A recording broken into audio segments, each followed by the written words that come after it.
Do you know where the strangest room in Sekiro is? No? Well, it's in Gunfort. Yeah, the Gunfort, inhabited by the Sunken Valley clan. Let me explain. Most players just breeze through the place. This dude here doesn't really give you a lot of time to think or look around. You kill him, you grab the giant fan, you open the door, you move on. The extra curious and attentive ones take a trip down this hole in the floor, find their prayer bead, and they're gone. Let's stop for a moment and actually pay attention. In fact, let's stop a little bit outside of Gunfort, right here. Yeah, I know, you can't even see Gunfort from here. But I want to focus your attention on this dude. This is important. He is the only Sunken Valley clan member who helps defend Ashina Castle. He probably has a story of his own. But, what's important, all the other members of the clan have their guns pointed at Ashina Castle. No, they're not invading or attacking, but they are ready to shoot anything coming their way. The Sunken Valley clan are not allies to Ishin or Ashina clan. We also know that the leaders of the Sunken Valley clan, the Snake Eyes, are descendants of the ancient Okami clan, which seems to be present in every single of my lore videos so far. I mean, this is the third one. There aren't that many. But anyway, the Okami clan waged war against the Ashina clan. We can find Subimaru, the poison blade effective against the Okami, deep inside Ashina Castle, remnant of those times. And the Snake Eyes are descendants of the Okami. So maybe this ancient conflict is one of the reasons the Sunken Valley clan is hostile to Ashina. Anyway, making our way through the mountains and towards the Gunfort, we find one of the two Snake Eyes. Honestly, I'm sort of skeptical about these women. They are supposed to be able to spot and shoot a target from a huge distance, because snakes have extremely clear vision and great depth perception. But literally the entire Gunfort notices you as you enter this gauntlet of death right here.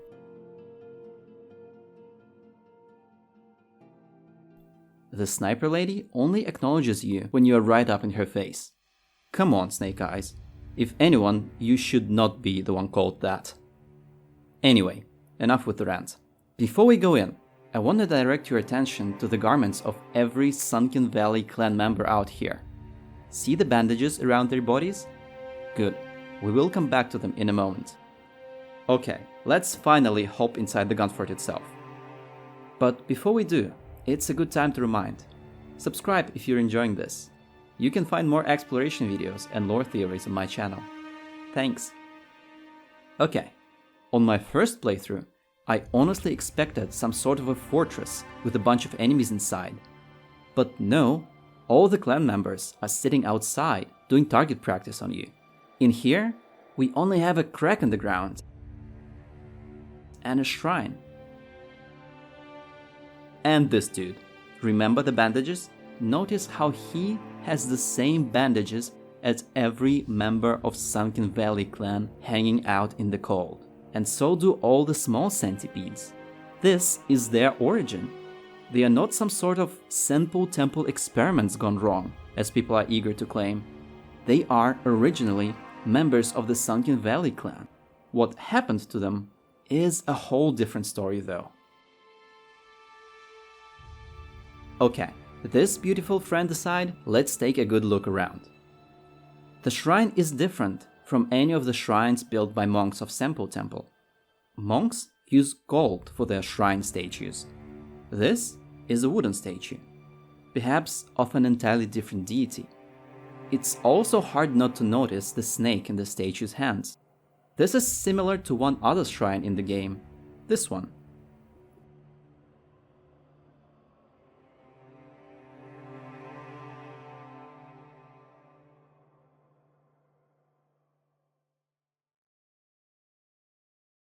It is not a snake we find here though, but the dried serpent viscera. We learned from it.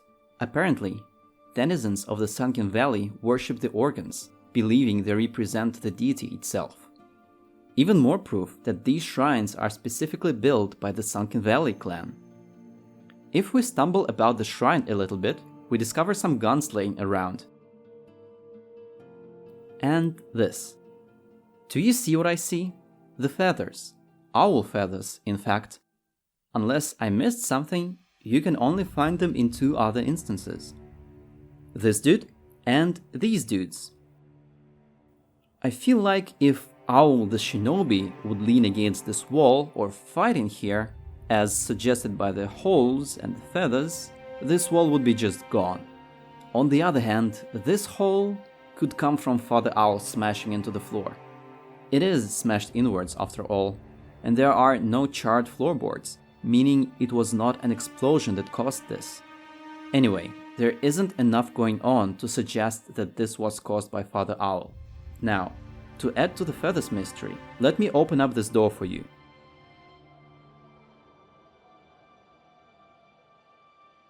Okay, we're good. See? More feathers.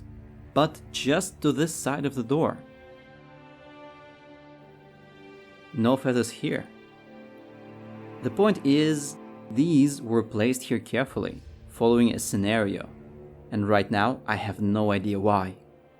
Perhaps this very snake was killed by a stray owl. Owls are kind of known to hunt snakes, and some clan member chased that owl away with his gun. He then placed the sacred but dead snake into the arms of the statue. The snake does look like a kid of one of the giant serpents. Another important thing about the statue is this item. Originally, this is the giant fan. Its description states the following. Fanning it creates a large vortex of wind, spiriting away those it catches. Divine abduction through an 8-handed fan. Once is fine, but twice and you will never return. If abducted, we'll head to Mountain Congo. At Senpo Temple, we'll perform virtuous deeds. Now let this sink in a little. This fan is used in a certain ritual. Every monk in Senpo Temple went through this ritual, because if you use this fan on any monk in Senpo, they vanish and apparently never return. Did all the monks come from the Sunken Valley clan? Or is there another reason why the fan, which is so tightly connected to Senpo Temple, is here? For now, this question remains unanswered, but I am working on it. Moving to the hole, we find centipedes. Small ones this time. This raises even more questions for me. I could imagine a scenario where some of the Sunken clan witnessed the immortal centipede and went insane. They started to pretend being centipedes themselves, only to be thrown deep inside the chasm. At some point, someone from the outside made a hole in the floor and let them out. God, imagine these things crawling under your floorboards. Notice the carefully placed candles, by the way. Or could it be that they made the hole to help centipedes crawl in? I mean, just throwing them into the chasm would be way easier, you know? Going back to the giant fan and monks' obsession with immortal centipedes. I thought that maybe monks of the Senpo Temple used the fan to move most of the centipede people to Mountain Congo, as some sort of a semi-divine beings or something. Or maybe they are functionally related to centipedes. Well, whatever it is. But when I tried to use divine abduction on the centipedes in Senpo, nothing happened. In fact, it only works on monks and nobody else so far. So no, these centipedes were not transported there using the giant fan.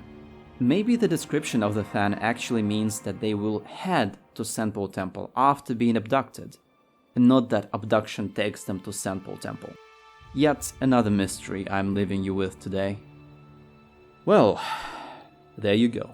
Besides what I just explained, I couldn't find any other significant connection between the centipedes, the Sunken Valley clan, the Senpo monks, and this room. But this place has my attention. I believe a lot of in-game stories possibly converge right here, and we're just a scratch away from understanding it. Thanks for watching, guys. Give this a like if you enjoyed the video, subscribe if you want to see more. Tell me in the comments what you think about these mysteries, and I will see you in the next one.